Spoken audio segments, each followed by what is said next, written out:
এই তারেক রহমান কিন্তু কারো চামচামি করে না। সে ভিক্ষা চায়নি, সে তার অধিকার চেয়েছে। জনগণের সেবা করবো, সেখানে আমার রেজিস্ট্রেশন করতে হবে কেন?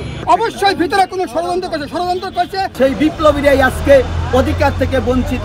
নির্বাচন কমিশনার, আপনার উদ্দেশ্যে আমি বলছি, আপনি অতিরঞ্জিত করছেন আম জনতার দল, এদেশের আপামার জনগণের দল। যে জনগণ রাস্তায় নেমেছে স্বৈরাচারের বিরুদ্ধে আন্দোলন করার জন্য, সেই জনগণের প্রতিনিধি হিসাবে তারেক রহমান একটি নিবন্ধন চেয়েছে। টাকা পয়সা চায়নি, সে ভিক্ষা চায়নি, সে তার অধিকার চেয়েছে। এই অধিকার চাওয়ার জন্য শত শত ঘন্টা তাকে আমরণ অনশন করতে হবে। এটা একটা হাস্যকর বিষয় হয়ে দাঁড়িয়েছে। নির্বাচন কমিশনার, আপনি বিবৃতি দেন, কেন তাকে নিবন্ধন দেওয়া হচ্ছে না? কেন? কি অপরাধ? আপনি জাতির উদ্দেশ্যে বিবৃতি দেন, জাতিকে অবগত করেন, জনগণকে অন্ধকারে রাখবেন না। জনগণ জানতে চায় কেন তারেক রহমান নিবন্ধন পাবে না।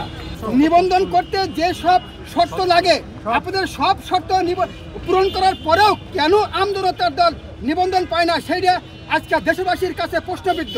অবশ্যই ভিতরে কোনো ষড়যন্ত্র করার কারণে আছে। কারণটা হলো এই যে তারেক রহমান কিন্তু কারো চামচামি করে না। সে যেটা সঠিক, যেটা ন্যায়, সেটাই সবসময় বলেন। এই বলাটাই তার জন্য কাল হয়েছে। সে কিন্তু বিগত স্বৈরাচারের বিরুদ্ধে বলেছেন। এখন আমি বলতে বাধ্য হয়েছি, বর্তমান যে সরকার, এই সরকারের স্বৈরাচারের কোনো অংশ কম না।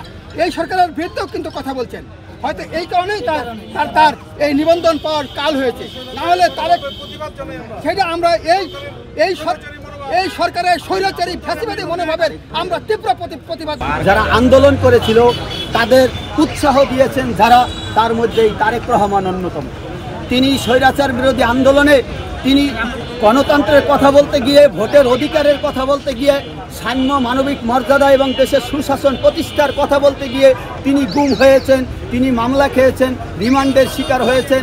এমন একজন বিপ্লবী আজকে বৈষম্য বিরোধী আন্দোলন করেও আজকে তিনি এই নিবন্ধনের জন্য আজকে এখানে আমরণ অনশন করছেন।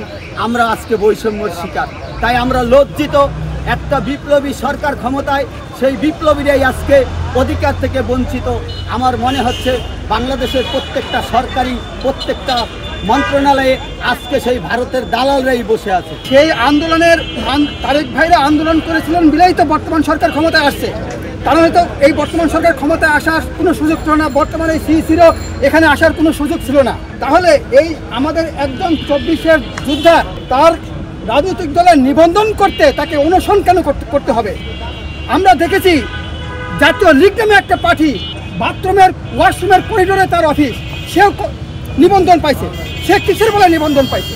কর্নেল রফিক নাকি ব্রিগেডিয়ার রফিক ডেস্টিনির জনগণের হাজার হাজার কোটি টাকা খেয়ে 12 বছর জেল খেটে বেড়েছে।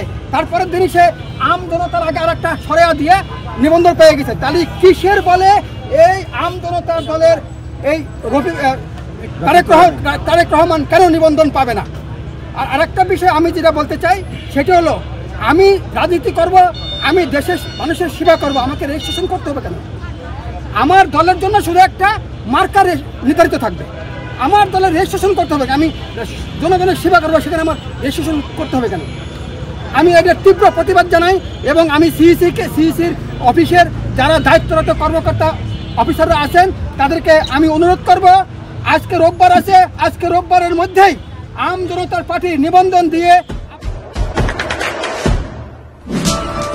দেশে দেশে সবার সাথে দ্য নিউজ।